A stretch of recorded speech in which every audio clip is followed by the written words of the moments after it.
Heroes gets remembered but legends never die.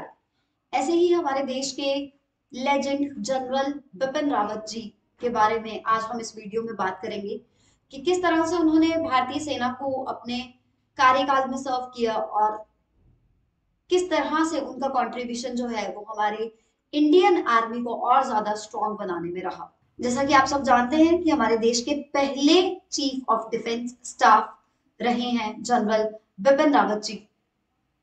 63 वर्ष की आयु में जो है इंडियन एयरफोर्स के हेलीकॉप्टर MI-V-1745 के क्रैश होने की वजह से उन्हें अपनी जान गंवानी पड़ी। भारतीय सेना को सर्व करते हुए ही वह शहीद हुए हैं और अपने 63 वर्ष की उम्र में से 43 वर्ष जो है वो उन्होंने भारतीय सेना को दिए हैं अपनी जिंदगी के। तो आज उन्हीं के बारे में बात करते हैं, जनरल बिपिन रावत जी, जिनका जन्म 1958 16 दिसंबर 1958 को हुआ था, जिन्होंने इंडियन फोर्स में second lieutenant, lieutenant, captain, major, lieutenant colonel, colonel, brigadier, major general और लेफ्टिनेंट जनरल जैसे रैंक्स पे इंडियन एयरफोर्स को जो है वो सर्व किया है। उसके बाद में 2016 में general Bipin Rawat ji vice chief of army staff बने। दिसंबर 31 2016 में वे आर्मी स्टाफ के 27th चीफ बने। Chiefs of army staff committee के 32nd चेयरमैन वे 2019 में बने और 2020 में देश के पहले chief of defence staff general Bipin Rawat ji को चुना गया। जनरल बिपिन रावत जी का कहना था कि जंग का एक ही असूल है और वो है जीत, परंतु अपनी जान वह MI-17V5 हेलीकॉप्टर क्रैश होने की वजह से गवा बैठे, जिसमें उनके साथ उनकी धर्मपत्नी और साथ ही साथ 11 सिक्योरिटी कमांडोज भी उस हेलीकॉप्टर में सवार थे। जान लेते हैं MI-17V5 हेलीकॉप्टर के बारे में। ये एक मिलिट्री ट्रांसपोर्ट हेलीकॉप्टर है जिसके थ्रू जो है वो पेट्रोल के लिए इसे तैनात किया जाता है। सर्च एंड रेस्क्यू ऑपरेशंस में MI-17V5 को यूज किया जाता है। रशिया की कंपनी है कजान हेलीकॉप्टर्स, जो कि रशियन हेलीकॉप्टर्स की सब्सिडरी कंपनी है, इसके द्वारा इसको बनाया गया था। सबसे पहली उड़ान जो है वो MI-17V5 ने 1975 में भरी थी और 1977 के बाद इसकी प्रोडक्शन जो है वो जारी कर दी गई और MI-17 को रशिया में MI-8MT के नाम से जाना जाता है। इंडियन एयरफोर्स ने दिसंबर 2008 में रशिया से इन हेलीकॉप्टर्स का जो ऑर्डर है वो साइन किया था, कॉन्ट्रैक्ट है जो साइन किया था। 2011 के बाद रशिया ने इनकी डिलीवरी जो है वो भारत को करनी शुरू कर दी थी।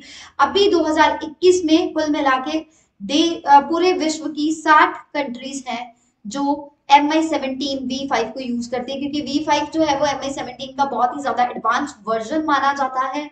60 कंट्रीज इसको यूज करती हैं सर्च एंड रेस्क्यू ऑपरेशंस के लिए। और सामान जो है, जितना भी कन्वॉय जो है, जितना भी कार्गो जो है वो एक जगह से दूसरी जगह पहुंचाने के लिए जो है वो इंडियन या किसी भी देश की आर्मी स्टाफ के द्वारा जो है वो ये वाला हेलीकॉप्टर जो है वो यूज किया जाता है। परंतु इस बार ये जो है वो हेलीकॉप्टर क्रैश हुआ है। इससे पहले भी जनरल बिपिन रावत जी ने 2015 में 3 फरवरी के दिन 2015 में जब वो नागालैंड में तैनात थे तब उन्होंने एक हेलीकॉप्टर क्रैश को फेस किया था, परंतु तब वो उस हेलीकॉप्टर क्रैश को सरवाइव कर गए थे और ये उनकी जिंदगी का दूसरा क्रैश था जिसमें उन्हें अपनी जान गंवानी पड़ गई।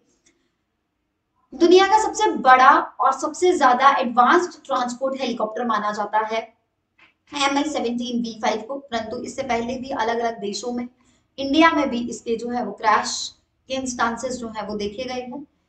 नोट कर लीजिए कि इसको किसके द्वारा डिजाइन किया गया था। मिल मॉस्कोर हेलीकॉप्टर प्लांट के द्वारा ये हेलीकॉप्टर जो है वो डिजाइन किया गया था और इंडिया में 2011 के बाद इसको यूज करना शुरू कर दिया गया था और इसके लिए संधि जो है वो भारत और रशिया में 2008 में हुई थी और 2021 में 60 से भी ज्यादा देश जो है वो इस हेलीकॉप्टर को यूज कर रहे हैं। अब जानते हैं कि हमारे देश के पहले CDS जनरल बिपिन रावत जी को किन विशिष्ट सम्मानों के द्वारा जो है वो सम्मानित किया गया था। इसमें कुछ विशिष्ट सम्मानों का नाम जो है वो नोट कर लीजिए। सबसे पहले परम विशिष्ट सेवा मेडल, उत्तम युद्ध सेवा मेडल, उत्तम युद्ध सेवा मेडल, जिसको UYSM कहा जाता है। अति विशिष्ट सेवा मेडल AVSM, YSM युवा युद्ध सेना मेडल, SM सेना मेडल, VSM विशिष्ट सेवा मेडल के अलावा ADC chief of army staff वो रहे हैं। इसके अलावा उन्हें बाउंड मेडल, समन्वय सेवा medal, special service medal, operation पराक्रम मेडल, सैन्य सेवा मेडल, विदेश सेवा मेडल, और इसी के साथ साथ एक बड़ा ही इंपॉर्टेंट जो अवार्ड उन्हें मिला, mission in the democratic Republic of Congo, mission in the democratic Republic of the Congo. इस अवार्ड को MDRC के नाम से भी जाना जाता है, आपको ये नोट रखना है। उरी जैसा हमला जो हुआ था, उरी में जो स्पेशल मिशन चलाया गया था, उसका नेतृत्व भी हमारे जनरल बिपिन रावत जी द्वारा किया गया था। अपने दुश्मनों का सामना वे यह कहकर करते थे कि पहली गोली हमारी नहीं होगी, परंतु उसके बाद में हम गोलियों की गिनती भी नहीं करेंगे। ऐसे हमारे देश के लेजेंड, जिनका नाम इंडियन आर्मी में सुनहरे अक्षरों से लिखा गया है, हमारे देश के पहले CDS जनरल बिपिन रावत जी को तहे दिल से श्रद्धांजलि, नमन।